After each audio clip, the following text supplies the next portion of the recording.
Fíjense, eso es bien interesante.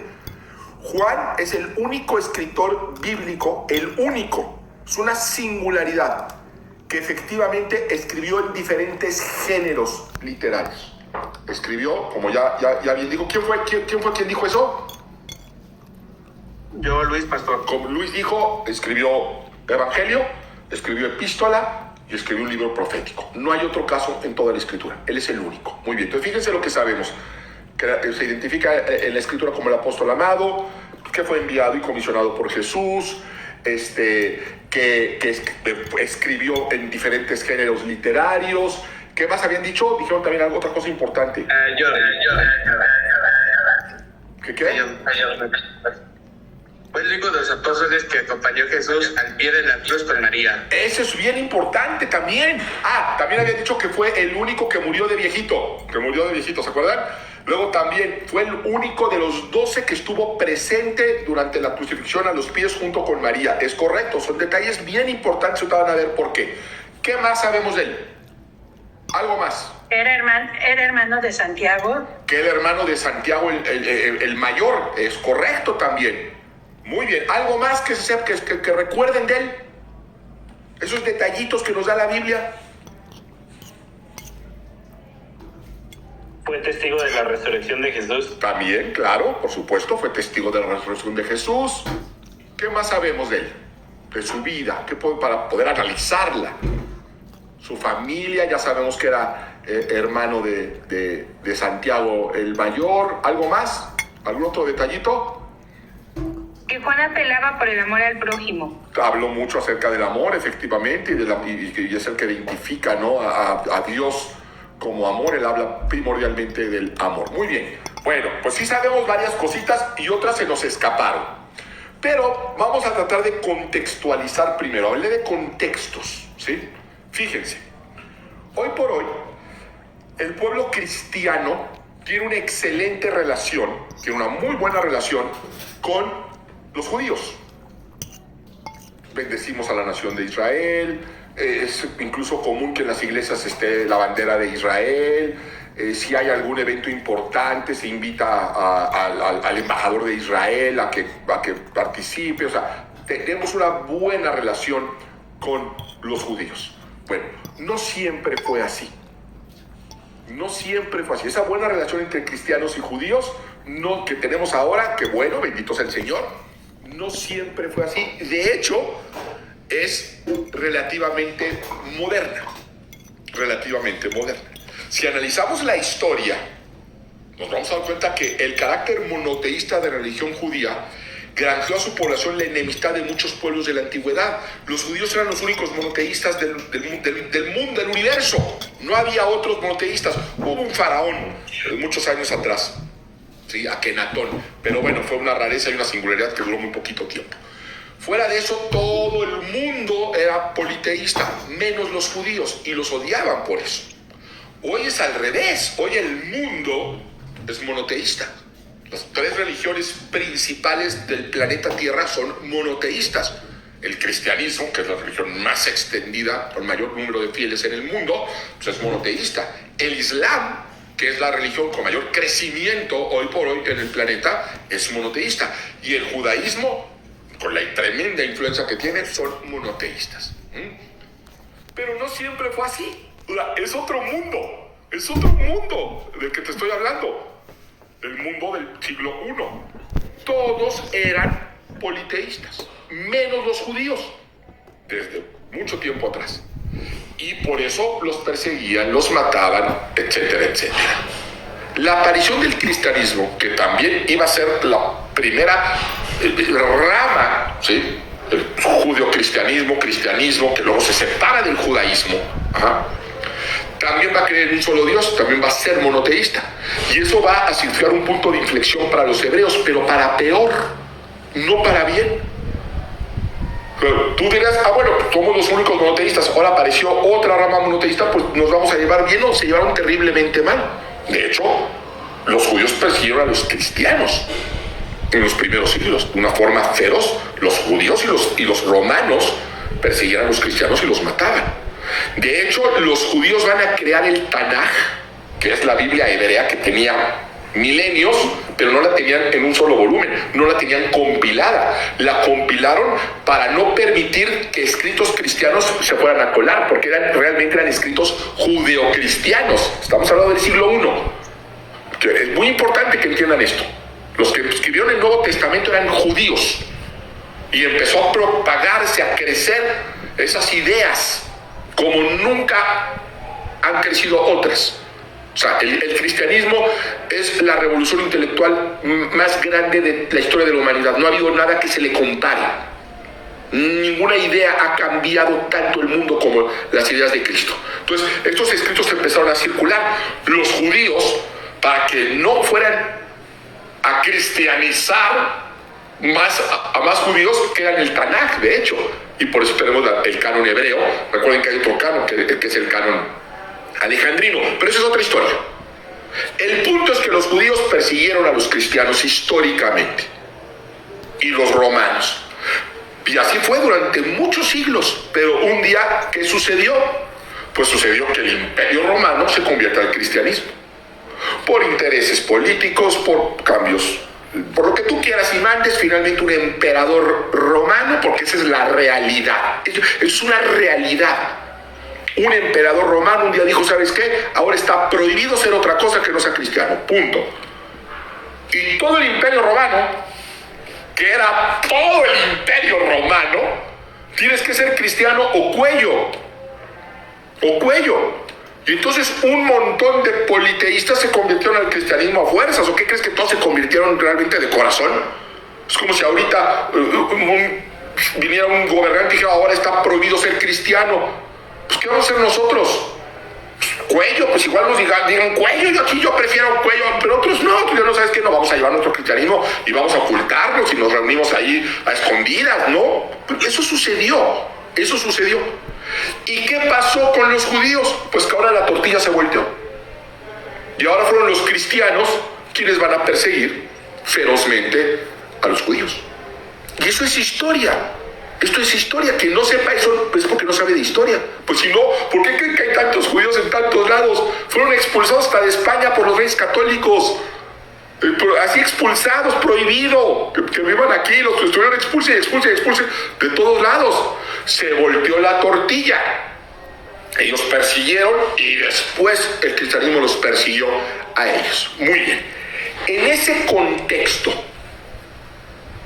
se escribieron y se dirigió a la iglesia durante muchos siglos, en un contexto donde se perseguía a los judíos, en un contexto donde había un antisemitismo doctrinal, y eso fue durante muchísimos siglos. Y yo no sé si ustedes sepan, pero uno de las personas más antisemitas que han existido en el universo fue Martín Lutero, por ejemplo, a niveles de no creerse. Eso ahora en nuestro contexto sería incomprensible. Un cristiano totalmente en contra de, sería incomprensible. Bueno, pero no fue durante muchos siglos. Y entonces muchas cosas se fueron transmitiendo desde ese lente, desde ese túnel de una iglesia cristiana, ahora perseguidora del judaísmo, mucho en resentimiento y venganza también de lo que había sucedido. Entonces, al principio una persecución a los cristianos y después una persecución a los judíos. Se volteó. Muy bien. Quiero que mantengan eso en la mente. ¿Por qué? Porque si eso se dio durante muchos siglos, es probable que ese filtro haya querido ocultar todo lo que sonara o pareciera demasiado judío. ¿Por qué? Porque la iglesia cristiana perseguía judíos. Entonces imagínense qué extraño sería, qué raro sería perseguir a los judíos hasta por decreto real, y por otro lado estarlos exaltando a la luz de la palabra de Dios. ¿Me estoy explicando? Entonces se trata como medio de maquillar. Eso ya ha sucedido históricamente. Les voy a dar otro ejemplo de cómo cosas que pertenecen al contexto político pueden afectar en el sesgo doctrinal. Cuando la Iglesia Católica llega convertirse en un imperio. Después de que los cristianos fueron perseguidos y todo eso, finalmente un emperador dice, ahora vamos a ser cristianos, que es Teodosio I, y la iglesia más favorecida, pues la más cercana al imperio, que era Roma, porque ahí estaba el imperio romano. Y entonces es la iglesia romana la que crece. ¿A qué voy con esto? Llega un momento, y es puro sentido común, puro sentido común. Llega un momento donde un papa, el Papa Dámaso I, tiene que tomar una decisión. ¿Sabes qué? Vamos a compilar toda la Biblia. Todos los escritos del Nuevo Testamento que andan por ahí circulando y que son ya parte del colectivo cristiano, vamos a compilarlos en un solo libro y vamos a tomar el Antiguo Testamento y vamos a unirlo. Y vamos a hacer la Biblia, todo el Antiguo Testamento y todo el Nuevo Testamento compilados en un solo volumen. Pero había una situación. Existían dos cánones del Antiguo Testamento. El canon que habían hecho los griegos desde 200 años antes de Cristo, que es algo muy curioso porque lo hizo un emperador pagano. O sea, no lo hizo un religioso, ni con un fin religioso, lo hizo con un fin cultural. Y hace este canon, el canon alejandrino. Compiló los libros hebreos. Y luego los hebreos, muchos siglos después, van a compilar lo que para ellos son los libros sagrados, los libros que pertenecen a su tradición. Si somos honestos y no queremos espiritualizar las cosas, si tienes que determinar cuáles son los libros sagrados que Dios le dio al pueblo hebreo, ¿a quién le harías caso? Porque hay diferencias entre esos dos cánones. ¿A quién le harías caso? ¿A los griegos o a los hebreos? A los hebreos. Obviamente a los hebreos. La pregunta es, ¿por qué entonces el Papa elige el canon alejandrino? Pues porque perseguían a los judíos en esa época.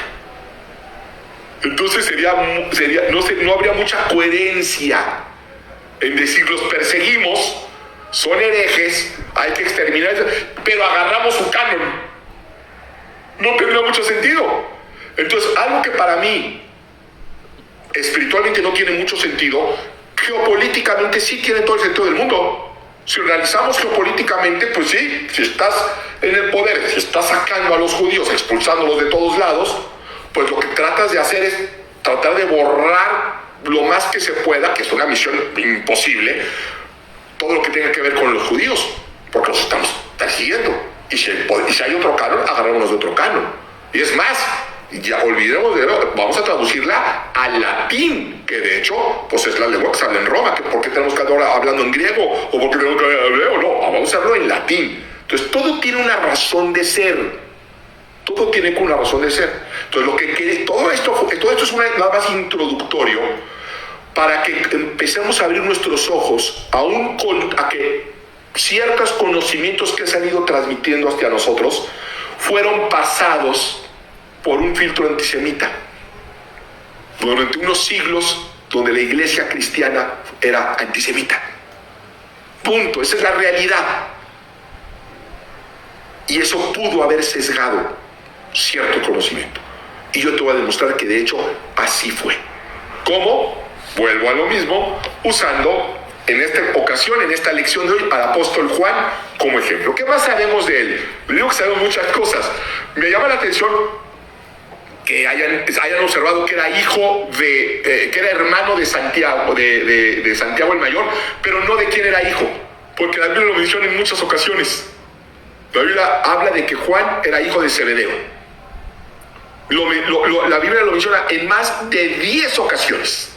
Fíjense, en más de 10 ocasiones, que no son pocas, no son pocas, se menciona que Juan era hijo de Zebedeo. Ahora, para nosotros, ¿quién es Zebedeo? Sepa. Para nosotros, en nuestro contexto actual, no tiene importancia quién era Zebedeo. Pero claro que Zebedeo era tan importante en su contexto, en el contexto original, como para que los escritores bíblicos lo mencionen en más de 10 ocasiones. ¿Tiene sentido lo que les estoy diciendo? debió de haber sido alguien importante para que identificaran a Juan y a Santiago como hijos de Zebedeo. Porque normalmente alguien que haya en una familia influyente, conocido, poderoso, es el que se convierte en el eje de referencia. No, es que este es el hijo del futbolista tal. ¿Por qué? Pues porque es famoso el papá, ¿sí? O no, o al revés, no, es que es papá del actor. Es que este es papá del actor. Pues agarran a alguien conocido, a alguien influyente, a alguien famoso, para identificarlos perfectamente bien. Si no, no tendría ningún sentido. Bueno, Zebedeo se menciona en más de 10 ocasiones. Vamos a hacerle aquí al detective, y van a ver que es sorprendente lo que va a arrojar. Zebedeo, el nombre es Ben-Zebdi, que significa el que sirve a Dios. Esto es muy importante. ¿Por qué? Porque a nosotros nuestros papás nos pusieron como nos pusieron. Estoy viendo algunos nombres aquí, Julio, José, Katy, Laura, Mauricio. Normalmente nos pusieron el nombre porque les gustaba cómo sonaba. ¿Sí? Es mi caso, por ejemplo. Yo pregunté a mi mamá, oye mamá, ¿por qué me pusiste Mauricio? Es un nombre que siempre me gustó. Ah, está bien.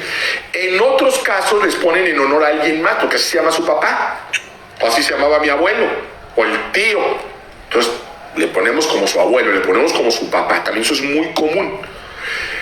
Pero muy pocas veces, todavía se da el caso, pero ya es muy raro que le pongan el nombre con base al significado. Porque tu nombre significa algo. Tu nombre tiene un significado. No sé si sepas qué significa tu nombre, pero tu nombre significa algo. Bueno, en la antigüedad, el nombre no lo ponían como ahora porque sonaba bonito, por fonética. No, lo ponían por significado. Entonces, si había algo importante o sucedía algo, y eso en todas las culturas, eso en todas las culturas. Eso es algo que se ha perdido, pero eso era en todas las culturas. El nombre era destino, o era oficio, o era linaje. Entonces, Zebedeo, Ben-Zebdi, el que sirve a Dios, ya nos puede indicar algo sobre qué era Zebedeo. Era alguien que sus padres determinaron ponerle el que sirve a Dios. ¿Por qué? Porque de alguna forma tenían cierto que iba a servir a Dios, o venía de un linaje que servía a Dios, o ellos anhelaban que sirviera a Dios, como tú quieras, pero tiene que ver con su destino.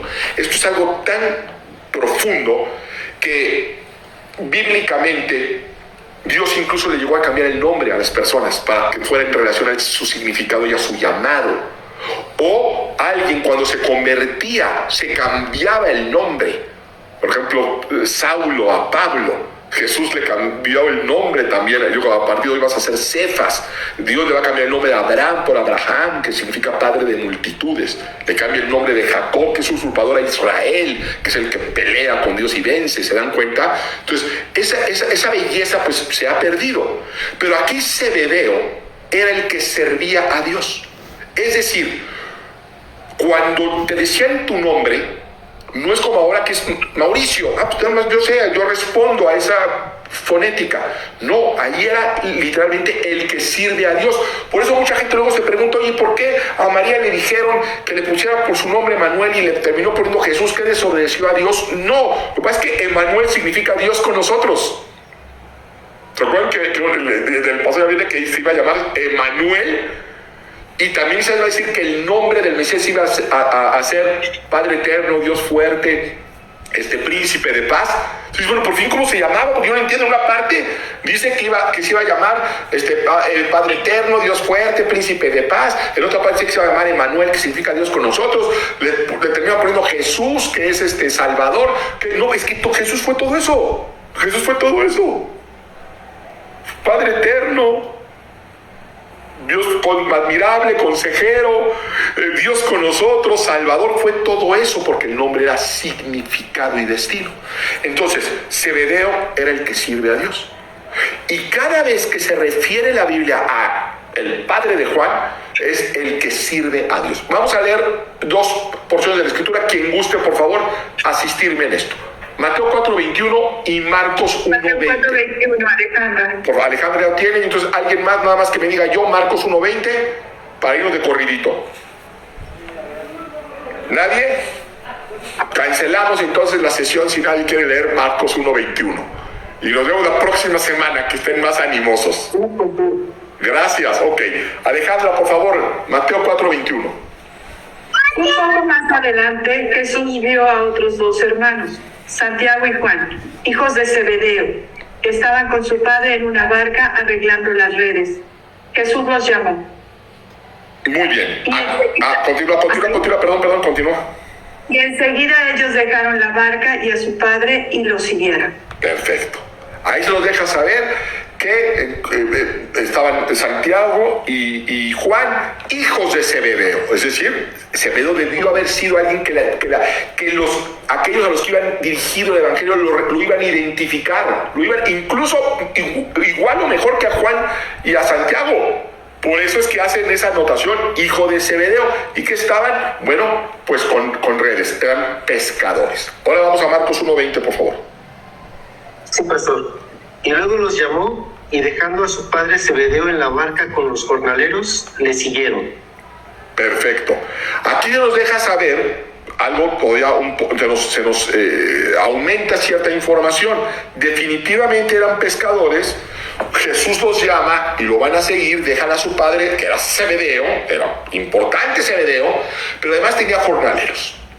Entonces, ¿esto qué significa? Miren, la cita apunta que Zebedeo era propietario del negocio de pesca con sus hijos, puesto que con ellos había personas asalariadas, jornaleros que trabajarían para él. Y la palabra jornaleros indica una retribución a sueldo por un trabajo. Esto nos permite inferir que Zebedeo, papá de Juan y de Jacobo, o Santiago, que es el mismo nombre, tenía un cierto desahogo económico. O sea, no eran humildes, ya que era propietario de barcas y tenía empleados, ¿sí? Tenía jornaleros. Entonces, resulta plausible que personas con el nivel socioeconómico de Zebedeo mantuvieran contactos comerciales importantes con Jerusalén e incluso vínculos con el templo. ¿A qué voy con esto? Pedro, ¿qué oficio tenía? Pescador. Se cree que 7 de los 12 discípulos eran pescadores. Si tú vas a Galilea, es una aldea de pescadores. O sea, ahí casi todo mundo es pescador. No es raro ser pescador en el siglo I en Galilea, porque había ahí el mar de Galilea. Y era una región muy pobre. Todo este contexto es lo que se nos pierde. Por eso digo que es tan importante conocer de historia. Era una región muy pobre, muy pobre. Entonces, la gente era pescadora por oficio, quizá para vender peces, pero sobre todo para alimentarte. O sea, serían pobres, pero no se morían de hambre, porque tenían un mar enfrente y sabían pescar. ¿Estamos de acuerdo?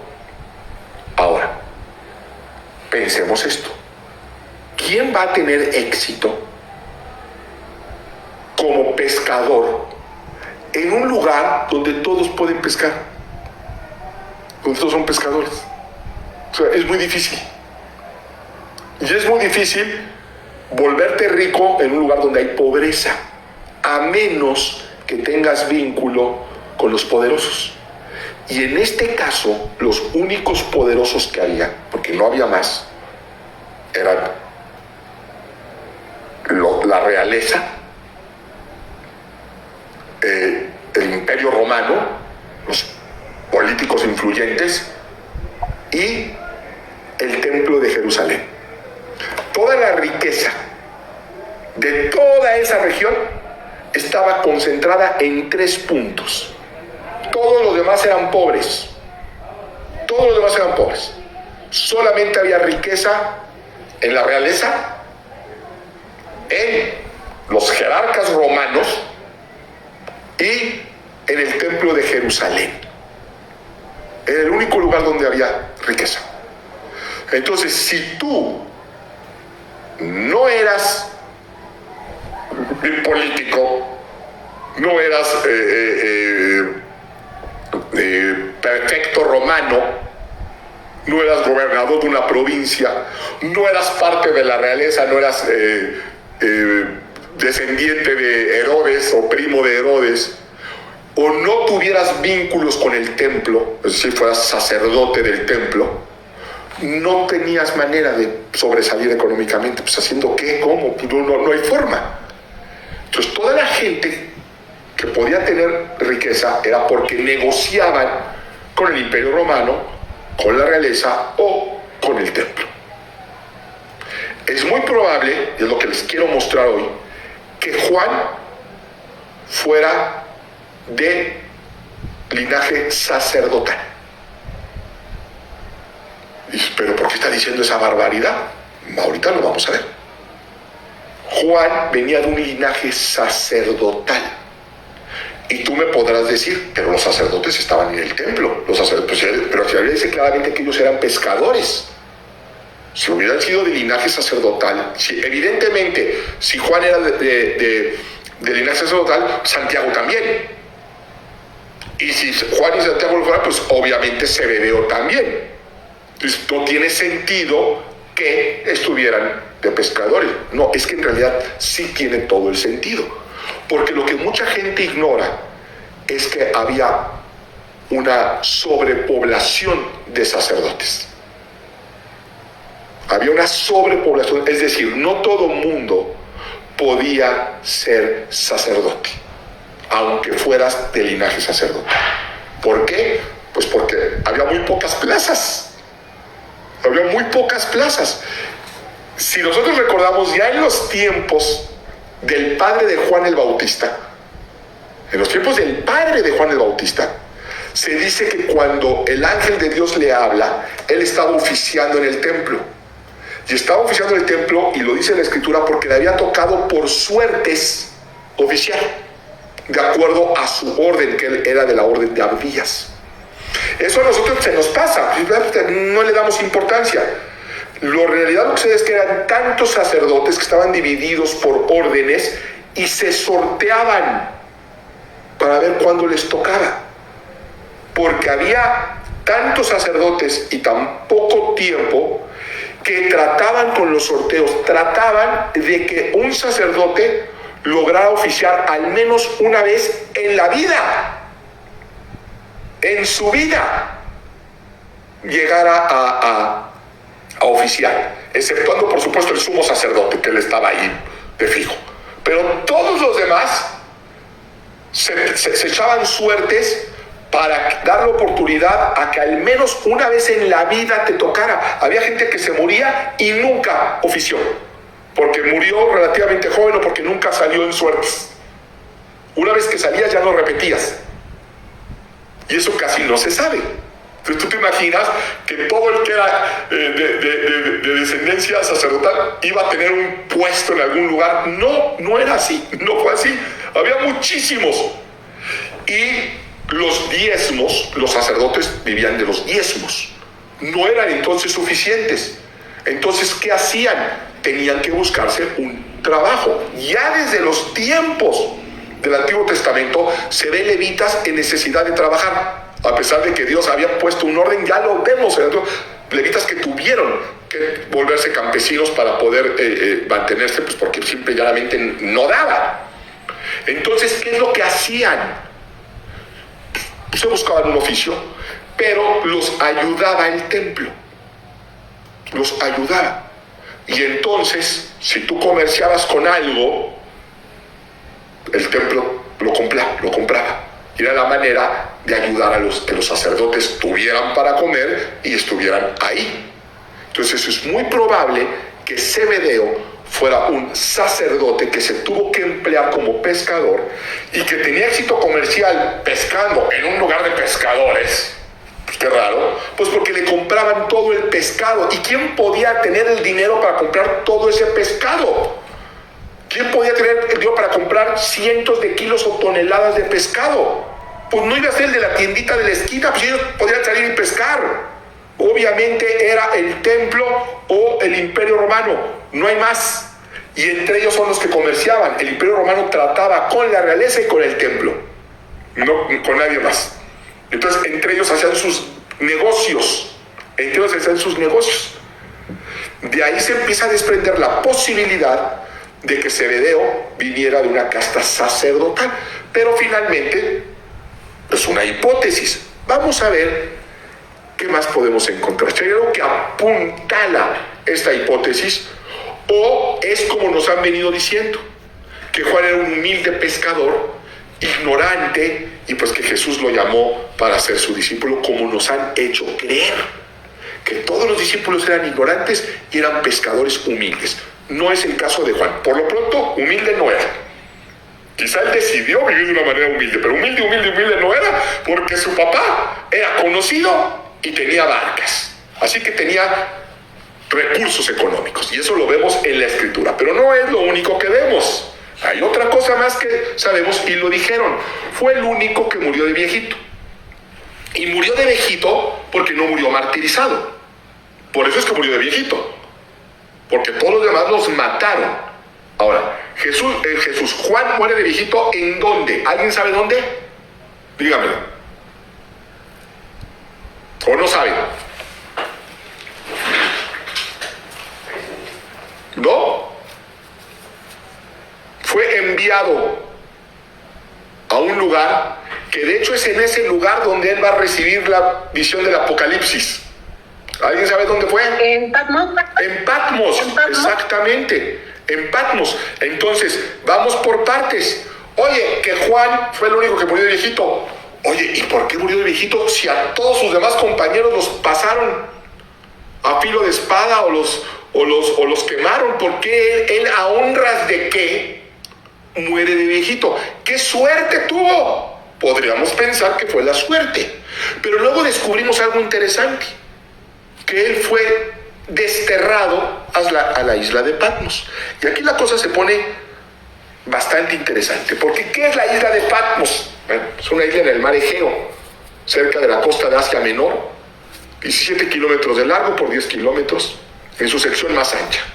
Su costa es tan irregular que su superficie suma 64 kilómetros cuadrados. Es un lugar pequeñito, de origen volcánico, rocoso, casi no hay árboles, y fue uno de los, y esto es lo interesante, fue uno de los muchos lugares aislados donde los romanos confinaban a sus exiliados.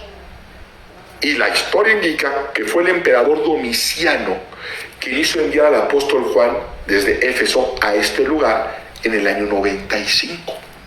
Entonces, ahora sabemos que Juan no muere de viejito porque fue exiliado por el emperador Domiciano. Y fue exiliado a una isla donde los romanos mandaban a sus exiliados. Ahora, Domiciano, y esta cosa es bien interesante, fue uno de los más grandes perseguidores de los cristianos, de los más feroces y de los más crueles. Y entonces la pregunta es, ¿por qué Domiciano no mató a Juan? Porque podrán ver, no es que quizá Domiciano trató de proteger a Juan, o Domiciano era cristiano y dijo, no, Juan no hay que matarlo, vamos a mandarlo lejos para que no lo maten. No, si Domiciano fue uno de los más crueles perseguidores de cristianos, ¿por qué no mató a Juan? Bueno, vamos a usar un poco la lógica y los contextos. Normalmente a quienes exilian, ¿habrá un exiliado famoso que haya sabido alguna vez? Y te darás cuenta que normalmente a quienes exilian son aquellos a quienes matar les originaría un problema. Ya no los quieren ahí, los matarían si pudieran, pero no les conviene políticamente. Les acaería mucho problema. Y entonces, ¿qué hacen? Los exilian. Esto es pura historia, ¿eh? Esto es pura historia. Ese es los exiliados. El 99.9% de los exiliados son políticos. Es decir, no me conviene matarlo, me origina un gran problema matar a esta persona. ¿De cuándo acá un emperador romano le va a causar problemas matar a un simple pescador? Sobre todo cuando ya se echaron a todos sus compañeros, sobre todo, y se van a echar a otros más. después de él. ¿De cuándo acá? Puedo decir, no, pero es que era apóstol, sí, los demás también eran apóstoles. No, pero es que el cristianismo estaba creciendo, no, creció más después todavía de Juan y lo siguieron matando y mandando a los leones en el Coliseo. ¿Por qué a Juan no? Y sobre todo con un emperador perseguidor, particularmente perseguidor de los cristianos. Así que la lógica, el contexto histórico nos marca, número uno, que Juan venía de una familia de recursos. Eso no hay duda. Yo insisto, muy probablemente de origen sacerdotal. Ahí vamos. Pero tres, tenía suficiente influencia, protección, llámenle lo que quieran, para que un emperador romano diga, híjole, este me lo quiero echar, pero no es conveniente, mándenlo a Panos, a donde enviaban a sus exiliados políticos. ¿Se dan cuenta cómo es importante todos esos detalles que se nos pasan y que no nos los dicen? Pero vamos a continuar. Juan, capítulo 19, verso 26. Quien guste. Juan 19, 26.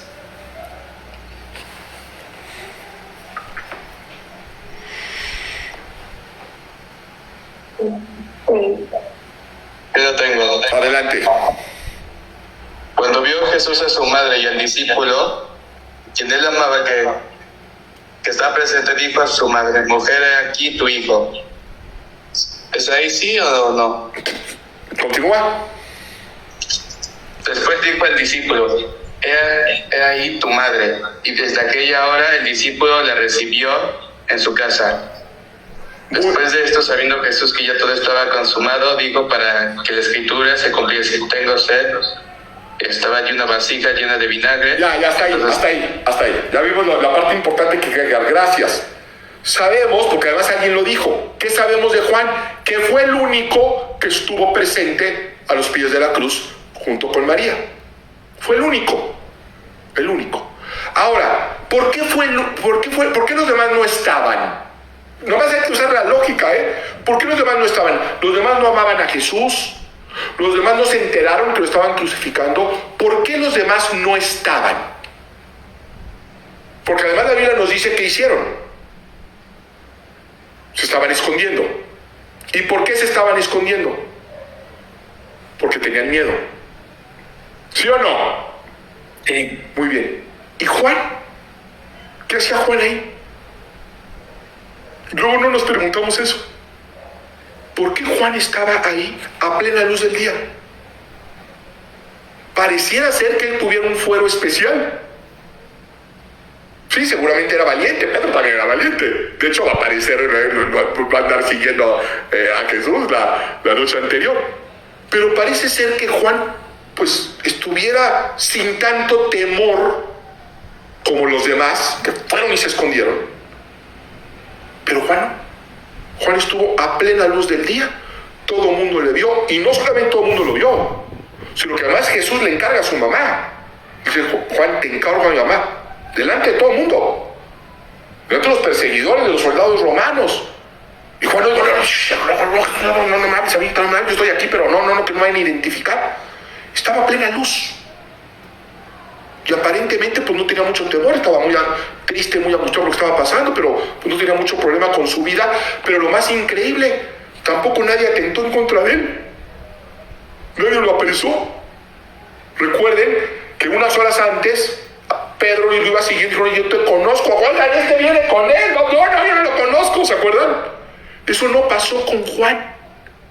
Solamente hay 2 discípulos de Jesús, no de los 12, pero 2 discípulos de Jesús. Solamente aparecen 2 discípulos de Jesús, aparte de Juan, que aparecieron a plena luz del día durante la crucifixión. ¿Quiénes fueron? A ver si saben. Piénsenle tantito. Hay 2 discípulos de Jesús que aparecen en la Biblia durante la crucifixión y la muerte de Jesús. E incluso actúan a favor de Jesús en la cruz, que es el peor día del universo para ser cristiano. O sea, si hubo un día donde no te convenía ser cristiano, fue el día de la crucifixión. Es el día donde aparentemente muere toda esperanza, donde Jesús está lacerado, avergonzado, ridiculizado. Es el peor día para ser cristiano en la historia. Y sin embargo hay, aparte de Juan, otros dos que ahí dan la cara por Jesús. ¿Quiénes son? ¿Alguien? ¿No? ¿Nadie? Podría ser Nicodemo. Claro. ¿Y el otro? Nicodemo, la persona que la tumba, el que le ofreció la tumba. Muy bien, sí, Luis. José de Arimatea. José de Arimatea. Efectivamente, son los únicos dos que aparecen dando la cara por Jesús. De hecho, interceden por él para que les entreguen el cuerpo y le puedan dar una sepultura, porque ya se venía el Shabbat, ¿recuerdan? Ahora, ¿qué sabemos de Nicodemo y de Arimatea? Pues sabemos muy poco, pero se sabe algo. ¿Nicodemo era sumo sacerdote? No era sumo sacerdote, no era exactamente sumo sacerdote, era un principal de la sinagoga, ¿sí? Ambos, del Sanedrín, ¿no? sí, del Sanedrín. Ambos eran principales de la sinagoga, tan principales que contextualizamos correctamente. Jesús está en la cruz, está muriendo, se viene el Shabbat, y Nicodemo y José de Arimatea dicen: ¿sabes qué? Vamos a pedir el cuerpo de Jesús porque no podemos dejarlo ahí. No podemos, o sea, no podemos dejar al maestro ahí. Es algo que nuestra conciencia no nos lo permite. Vamos a darle sepultura. Y van y piden audiencia con quién. ¿Quién los recibe? Porque todo eso es importante. Por eso está en la Biblia. ¿Quién los recibe? ¿Quién les da permiso de tomar el cuerpo de Jesús? ¿Pilatos? ¿Quién? ¿Pilatos? Claro, era el único que podía. ¿Sí? El prefecto. No había otra autoridad más grande que Pilato ahí. No había otra. La única superior a Pilato era el César. Ahora, ¿a honras de qué Pilato va a recibir? Y aparte con urgencia, porque fue ese mismo día. No dijo: no, pues vénganse el jueves. ¿A honras de qué Poncio Pilatos, que eran romanos que despreciaban a los judíos, va a recibir a dos judíos? ¿Porque eran muy humilditos o porque eran gente de influencia y de poder? Pues es obvio. Imagínate, para llegar, vamos a pedirlo, ¿saben qué? Queremos audiencia con Pilato. Sí, ¿cómo no? Permítanme, a ver, díganme, ¿qué necesitan? ¿Qué quieren? Pues queremos el cuerpo del maestro, no podemos dejar así. Está bien, a ver, ¿qué quieren? Unas cartas, está bien. A ver, denle cartas que lo bajen. Eso no lo hacía Pilato con cualquiera. ¿A quién se le ocurre? Eso no lo hacía, pero tenía que ser gente muy importante para que Pilato tomara la molestia de recibirlos y además concederles, ¿no? Y lo hizo. Bueno, Juan es el tercero que anda por ahí. ¿A honras de qué? Sabemos José de Arimatea y Nicodemo, ¿a honras de qué? Pues que eran principales de la sinagoga. Eran gente políticamente influyente. Pero Juan, ¿a honras de qué? Pues ¿no sería que también tenía algo que ver con eso? ¿No sería que también tenía cierta importancia? ¿No sería que esa sería precisamente la razón por la que Jesús le encarga a su mamá? Teniendo hermanos, porque Jesús tuvo hermanos. Ahora, para los que les causa conflicto que Jesús tuvo hermanos, y algunos me dicen, porque luego se argumenta de una forma demasiado inocente, los que no creen que Jesús tuvo hermanos, aunque la Biblia lo dice explícitamente, pero el tema no es ese, y el curso no es ese, y no voy a entrar a ese tema ahorita, me dicen: sí, no eran los hermanos de Jesús, eran los primos de Jesús, porque adelfos significa también primos, entonces no eran hermanos, eran primos. Y digo: ¿qué? ¿Y por qué no se los encargó a sus primos? Sería la misma. Si tenía primos, ¿por qué Jesús no se le encarga a los primos? Bueno, realmente la Biblia no nos da la razón, pero fueran primos o fueran hermanos, si no se los encargó es porque Jesús mismo consideró que su madre iba a estar mejor con Juan que con sus primos, o sus hermanos, o sus tíos, o sus parientes, o con quien se te antoje interpretar la palabra del Fos. ¿Estamos de acuerdo? ¿Por qué estaría mejor con Juan? Si finalmente Juan era uno de los 12. Era uno de los que los perseguidores de Jesús lo iban a identificar como seguidor. Hubiera sido más seguro dejárselo a uno de sus primos. ¿sabes qué? Te dejo a mi mamá. No te lo voy a dejar con los 12, pues porque la van a identificar y los pueden arrestar. No, por alguna razón se la deja Juan. Y sabemos que si la dejó con Juan, era porque María iba a estar mejor con Juan que con nadie más. Era donde María iba a estar mejor atendida, más cuidada y más protegida. Eso es obvio. Y resultó que es Juan, uno que estaba ahí. ¿Por qué? Porque Juan tenía fueros políticos por su casta sacerdotal. Y ahora vamos a un texto que es definitorio y que muy poca gente lo analiza y muy pocos lo enseñan. ¿Por qué? Porque nos han pasado unas historias por ciertos filtros donde no quieren que veamos algo que en su momento no era muy conveniente que viéramos y que ahora ya sería irrelevante, que no lo es. Vamos a Juan, capítulo 18, verso 12 en adelante. Y este lo voy a leer yo, pero quiero que lo tengan, porque lo que vamos a ver les va a volar la cabeza. Les va a volar la cabeza. Juan, capítulo 18, verso 12 al 18. ¿Lo tenemos? Fíjense lo que dice. Estamos en la noche anterior donde apresan a Jesús en el huerto del Getsemaní. Y entonces a Jesús se lo llevan y se lo van a llevar con el sumo sacerdote. Y Pedro lo va siguiendo. ¿Recuerdan? Que el único discípulo que lo sigue, todos van y se esconden, menos uno, Pedro, que va y lo va siguiendo, que es cuando lo va a negar, cuando lo van a identificar y lo va a negar.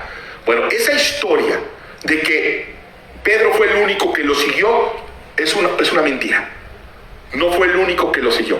Juan estaba ahí y lo dice la Biblia, pero no es lo único que dice. No, lo que dice es tremendo. Juan capítulo 18 verso 12 dice: entonces la compañía de soldados, el tribuno y los alguaciles de los judíos prendieron a Jesús y le ataron y le llevaron primeramente a Anás, porque era suegro de Caifás, que era sumo sacerdote aquel año. El sumo sacerdote es la máxima autoridad espiritual, el máximo. No hay nadie por arriba de él, ¿sí? Solamente Dios estaba por encima del sumo sacerdote. Muy bien. Era Caifás el que había dado el consejo a los judíos de que convenía que un solo hombre muriese por el pueblo. Y seguían a Jesús Simón, Pedro, ¿y qué dice? Y otro discípulo. Ese discípulo es el discípulo amado, es Juan quien lo está relatando. Y otro discípulo, pero vean lo que va a pasar. Y este discípulo era conocido del sumo sacerdote. Y entró con Jesús al patio del sumo sacerdote. Mas Pedro estaba fuera a la puerta. A ver si estamos entendiendo bien. Resulta que apresan a Jesús, lo atan y lo llevan con el sumo sacerdote. Y con Jesús pues van los soldados, ahí no sé que van los alguaciles, van los del Sanedrín. Pedro los va siguiendo y entran al patio del sumo sacerdote.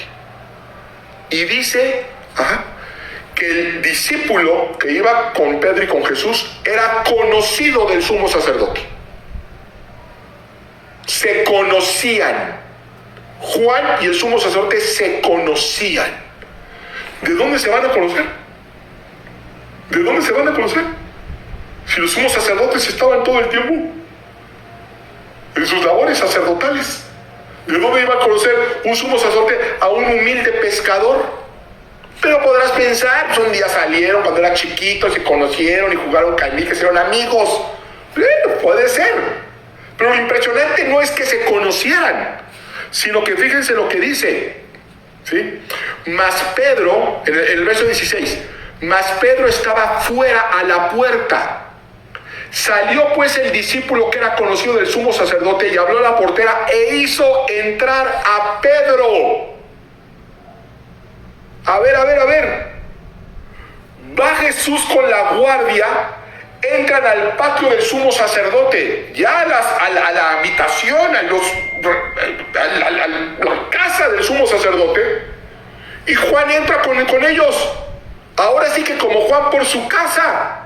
Pedro no, se quedan afuera. No pueden entrar, ¿cómo van a entrar? Si hay guardias, hay porteros. O sea que este discípulo no solamente lo conocía a nadie que no, si lo conocía y un día le dio su autógrafo, no, lo conocían los porteros también. Y pasó. Podrás pensar, no se coló. Ahí entre la multitud se coló, se tapó con la túnica de Jesús y se coló. No, cuando ve que Pedro no entró, regresa y le dice a la portera, déjalo entrar. Y dejan entrar a Pedro por órdenes de Juan. ¿Qué pasó allí? En la casa del sumo sacerdote, con Cristo apresado. ¿Pero qué está pasando aquí? No, perdónenme, Juan no es el que nos han hecho creer. Juan no es ese pescador humilde. Perdóname, Juan era un hombre con recursos económicos, con fuero político, que era conocido del sumo sacerdote, era conocido en los recintos del sumo sacerdote y que además era un hombre de autoridad que incluso dijeron, oye, no, él viene conmigo, déjalo pasar. Y dejan pasar a Pedro. ¿Se dan cuenta? E hizo entrar a Pedro. Y ahí, fíjense, ahí es donde sucede esta historia. Entonces la criada portera dijo a Pedro, ¿no eres tú también de los discípulos de este hombre? Y él dijo, no lo soy. Y estaban en pie los siervos y los alguaciles que habían encendido un fuego porque hacía frío y se calentaban, y también con ellos estaba Pedro en pie calentándose. Ahí les va otra cosa extraordinaria que no nos damos cuenta. ¿Por qué? Por no usar el pensamiento crítico. Si llegan todos con Jesús apresado y Juan, por alguna razón inexplicable, que no es inexplicable, ahí lo deja, conocía al sumo sacerdote, se conocían, y si se conocían es porque estudiaron juntos, porque oficiaron juntos, porque en algún momento coincidieron, y solamente puedes coincidir con el sumo sacerdote si tú eres de casta sacerdotal, no hay de otra. Pero además se ve que es habitual que él iba y venía, si no lo hubieran reconocido la portera, aunque no es que lo conozco de chiquito, sí, igual, ahí se queda afuera. No, entró como Juan por su casa, y no solamente entró como Juan por su casa, regresa y dice, Pedro viene conmigo, déjenlo pasar. Y pasa Pedro, y los alguaciles y todos se quedan haciendo un fuego porque hacía frío, y adentro están juzgando a Jesús. Es el episodio donde se va a rasgar las vestiduras, todo eso. Muy bien, si Pedro se estaba calentando con el fuego con los alguaciles, ¿dónde estaba Juan? Adentro. Por eso es que sabemos lo que pasó adentro, porque Juan estaba adentro con el Sanedrín, con el sumo sacerdote, viendo lo que estaba sucediendo con Jesús. Les vuelvo a repetir, ¿a honras de qué? ¿A honras de qué? ¿Cómo por qué? Pues porque evidentemente Juan venía de casta sacerdotal. Y eso es lo que nos arroja todo el texto bíblico, todo el contexto es lo que arroja, y no es lo único. Para terminar, el Evangelio de Juan es el único evangelio que sitúa a Jesús en el templo en 3 ocasiones. O sea, el templo era muy importante para Juan.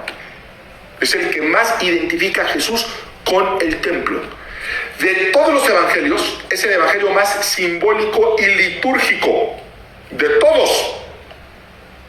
¿Sí? El que más corresponde a alguien que entiende las cuestiones sacerdotales. Y además es el único evangelio que inicia con una obertura, que es típico de los escritos sacerdotales. Todos los demás no. Este es el único que tiene esa formación, una formación de estilo sacerdotal. Entonces, para concluir, después de haber analizado estas fuentes y evidencias, ya tenemos otra imagen. Una imagen totalmente distinta, pero con base a la evidencia, no a lo que nos han enseñado ni porque yo lo diga. Ahí está la evidencia. Si tienes otra explicación mejor, me encantaría escucharla. Pero la fuente de evidencia nos marca lo siguiente. ¿Fue Juan el último de los apóstoles? Sí. Eso nos marca la evidencia, eso nos marca la historia. No tenemos su certificado de defunción, pero no tenemos por qué dudar de eso. Todo marca que fue el último de los apóstoles. ¿Fue Juan el más joven de los apóstoles? Que eso es otra cosa que se dice, que era el más joven de los apóstoles. ¿De dónde sacamos que es el más joven de los apóstoles? ¿Alguien sabe de dónde sacamos esa idea? ¿Por qué es el más joven de los apóstoles? Pues que sabemos, si no sabemos ni a qué edad murió, ni cuándo nació, y la Biblia no dice que era el más joven, ¿de dónde sacamos que era el más joven de los apóstoles? Bueno, yo se los voy a decir. Se saca de que muere a una edad muy avanzada y por lo tanto debió haber sido muy joven cuando él fue llamado, por todos los años que se establece que pudo haber vivido desde que fue llamado hasta el año en el que él muere.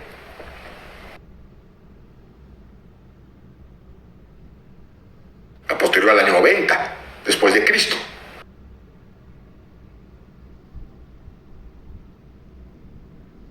Y por otro versículo de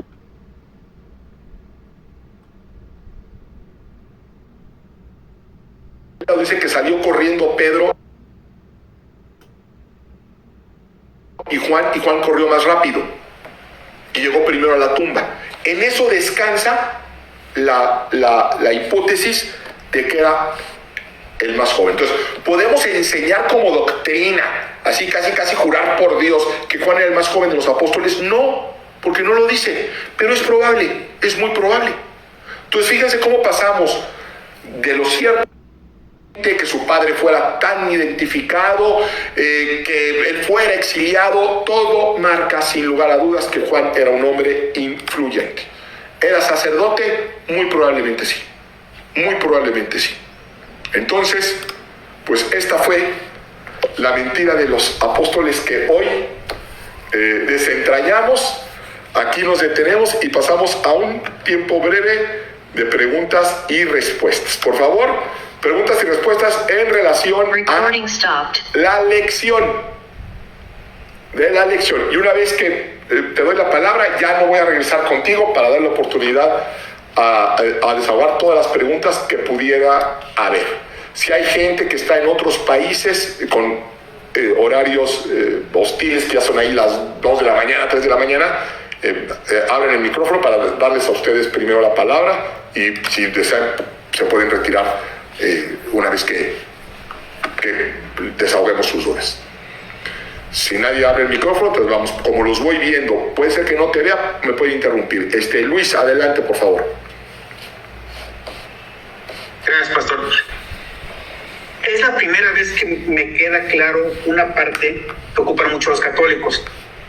Se dice o se ocupa que la Virgen es la madre de todos, porque Jesús le encomendó o le dijo, aquí está tu mamá, en el sentido de que ya es madre de todos, ¿no? Y cuando dice, Juan, aquí está tu madre, es justamente en esa alusión.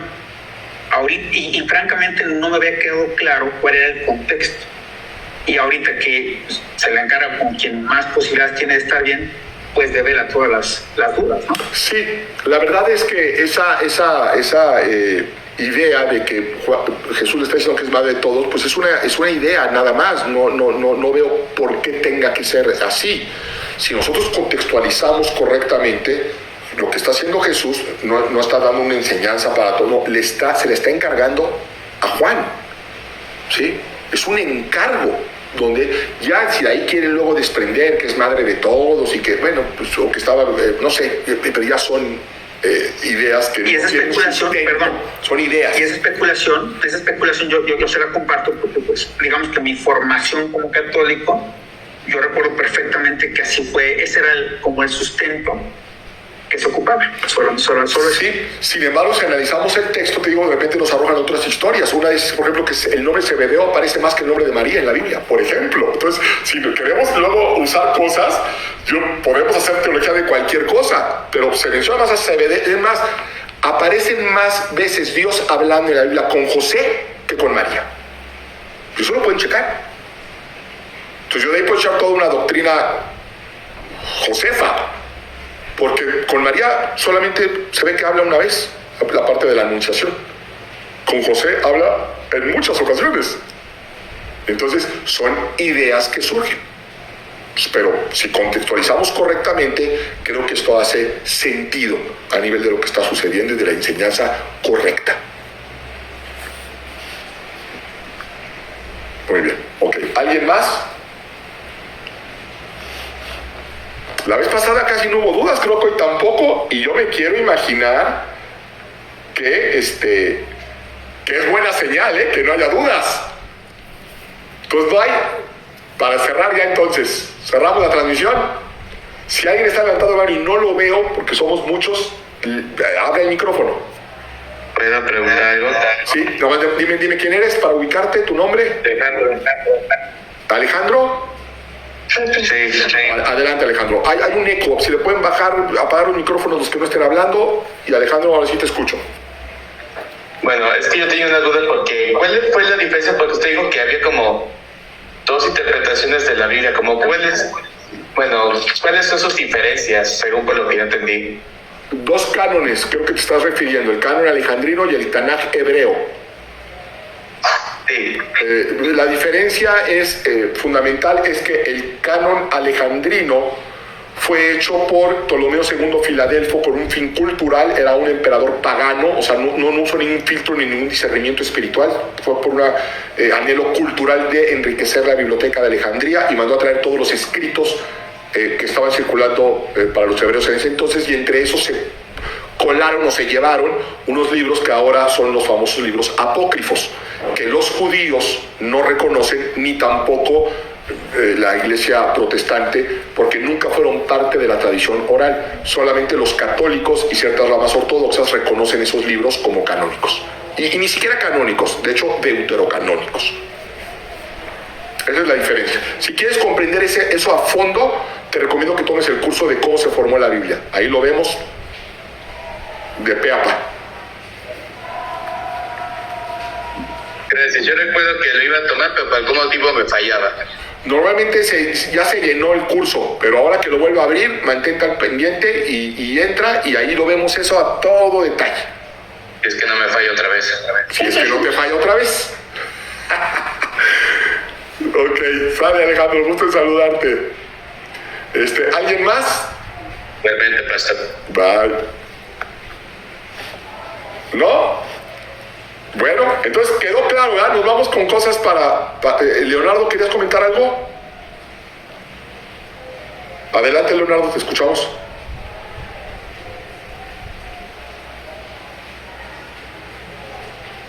Creo que está, tu micrófono está silenciado. No te oyes, pero no, sí está abierto tu micrófono. Por alguna razón no te escucho, Leonardo. Tu volumen, no. Algo está mal, Leonardo, en tu micrófono, porque sí apareces que estás abierto, pero no te escucho nada. No. Bueno, para la próxima, ¿sabes qué? Ponme en el chat, y ahorita te respondo. Ponlo en el chat. Mientras alguien tiene otra duda en lo que Leonardo escribe su duda. ¿No? Bueno, vamos a esperar a ver si Leonardo la pone. Y mientras recapitulamos un poco.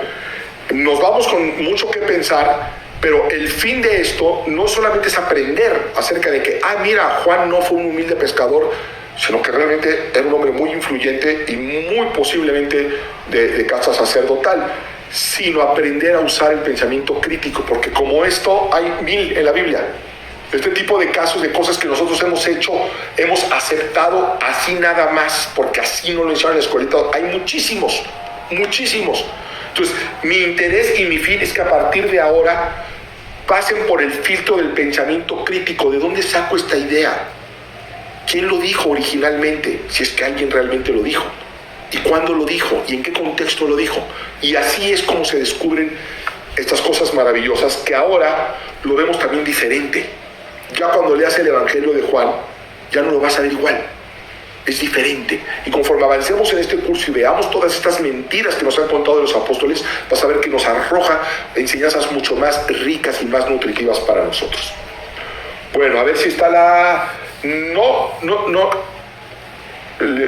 Aquí está. Tengo entendido que el apóstol Juan se le dio la oportunidad de regresar a la isla y murió en otro lugar y no en la isla. Sí, se cree que murió en Éfeso, que finalmente va a morir en Éfeso. Es lo que se cree. E incluso hay dos tradiciones: que muere en Éfeso de viejito o que muere en Éfeso martirizado finalmente. ¿Ah? Ninguna de las dos tiene un sustento ya, pasándolo por la crítica histórica, como para poderlo enseñar. La última vez que le perdemos la pista no que le perdemos la pista, que más bien sabemos que está ahí, es en la isla de Patmos. Y ya hay dos tradiciones donde salió, como efectivamente dices, y murió en Éfeso.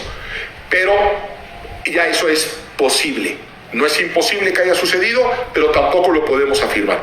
¿Qué sí podemos afirmar? Que murió a una edad muy avanzada, que estuvo en la isla de Patmos, que ahí fue desterrado por Domiciano, que ahí recibió el Apocalipsis, y que sin lugar a dudas era un hombre con recursos económicos y con cierta influencia política. En eso no hay duda. ¿Y por qué? Porque a su papá le dieron a él la licencia para poder y no a otros. Pues si amarramos todas las piezas, muy probablemente porque venían de casta sacerdotal. Eso es lo que podemos establecer. ¿Okay? Muy bien. Bueno, pues nos vamos.